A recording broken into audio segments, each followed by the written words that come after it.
안녕하세요 여러분, 호주 필립입니다. 오늘 주제는 과연 호주는 죄수들의 나라인가, 이 부분에 대해서 한번 이야기를 해보도록 하겠습니다. 제가 호주 영상을 올리다 보면 호주가 장점만이 있을 수는 없잖아요. 이제 단점에 대한 부분, 인종차별에 대한 부분, 이런 부분을 올리다 보면 많은 댓글들을 차지하는 부분 중에 하나가 호주는 죄수들의 나라라서 그래, 아닌 범죄자들의 나라이기 때문에 그런 일들이 일어나는 거야 라고 얘기를 하시는데, 그럼 과연 호주는 죄수의 나라인가에 대해서 한번 이야기를 해보려고 합니다.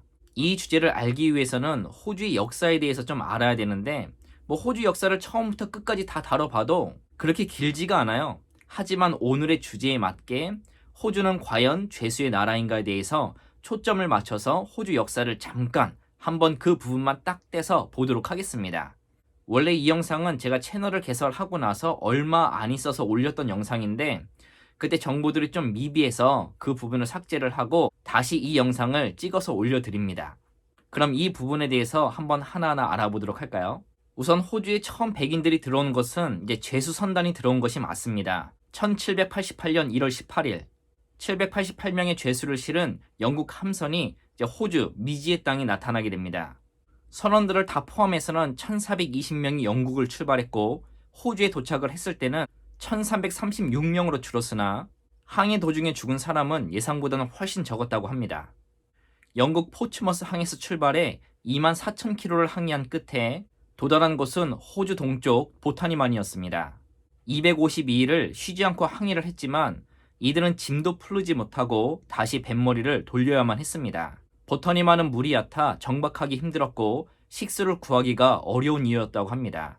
배는 북쪽으로 더 올라가 마침내 1월 26일에 잭슨항에 비로소 돛을 내리게 되는데요.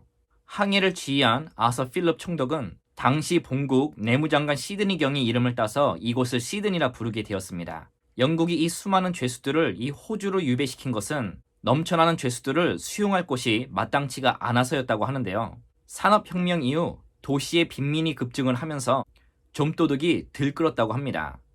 이러한 범죄들을 막기 위해서 서민들에게 더 엄격한 법을 적용하다 보니까 죄수들은 기하급수적으로 늘어나게 되었습니다. 웬만한 죄를 지으면 사형에 처했고 시계를 훔쳐도 종신형에 처할 정도였습니다. 당연히 감옥은 장기 죄수들로 넘쳐나게 되었는데요. 당시 영국 정부는 미국 버지니아 등에 죄수를 보내 수용 문제를 해결해 왔었습니다. 그러나 1776년 미국의 독립으로 더 이상 죄수들을 그곳으로 보낼 수 없게 되자 호주를 새 유영지로 주목한 것입니다. 영국에서 죄수들을 실은 제1선단을 파견한 비용으로 84,000파운드의 비용을 들였다고 하는데요. 영국은 이듬해 다른 죄수들을 실은 제2선단을 호주로 보내게 됩니다. 이렇게 해서 죄수 유배가 중단된 1868년까지 호주로 온 영국 죄수는 16만 2천 명이라고 하는데요.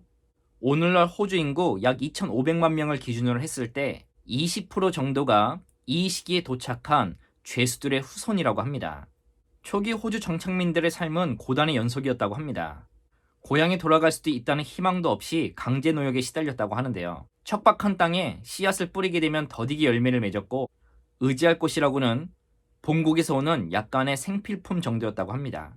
죄수와 간수 그 누구도 인도양 항복판에 떠있는 황량한 대지에 발을 딛고 싶어 하지 않았기 때문이라고 하는데요.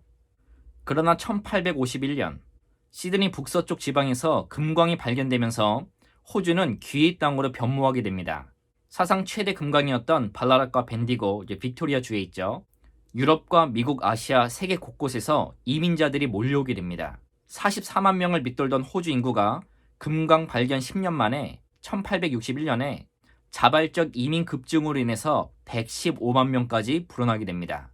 이때 유입된 인구들은 호주 경제 성장에 불을 붙였고 섬 전체가 감옥이나 같았던 호주는 이때부터 유영지로서의 이미지보다는 경제 성장 지역으로서 많은 이들의 뇌리에 새겨지게 됩니다.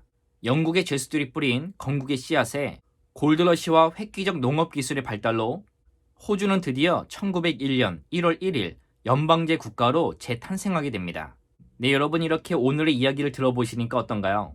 분명 호주는 초창기에는 영국인 죄수들이 건국의 씨앗을 뿌린 것은 맞습니다. 하지만 현재 그 죄수들의 후손들은 약 20%로 추정하고 있고요. 그 외에는 모든 이민자들이 이 호주라는 나라를 채우고 있습니다. 그리고 오래전에는 호주인들 중에도 이 죄수들이 세운 나라라는 것을 되게 부정하고 부끄러워했던 사람들이 많았다고 하는데요. 하지만 현재 호주는 이러한 역사를 전혀 부끄러워하지 않고 있고 오히려 자랑스러워하는 사람들이 많다고 합니다. 왜 사람들의 인식이 그렇게 바뀌었는지는 제가 이 다음 영상에서 또 알려드리도록 할게요. 그리고 호주로 유배되었던 많은 죄수들이 중범죄자들이 아닌 경범죄자들, 그 다음에 힘이 없던 서민들, 그리고 정치범들이 호주로 유배를 오게 되었던 건데요. 이런 역사를 돌아봤을 때 호주의 초창기는 영국인 죄수들로 시작한 나라가 맞지만 지금 호주 나라 전체를 죄수의 후손이다라고 얘기를 하는 것은 약간 무리가 있지 않을까 생각을 합니다. 그리고 여러분, 오늘은 호주는 죄수들이 세운 나라인가에 대해서 한번 알아봤는데 어떻게 이 영상이 많은 도움이 되었나요? 만약에 이 영상이 여러분들에게 도움이 되었고 흥미로웠다면 좋아요와 구독 부탁드리고요. 그럼 저는 또 다음 영상으로 찾아뵙도록 하겠습니다. 그럼 감사합니다.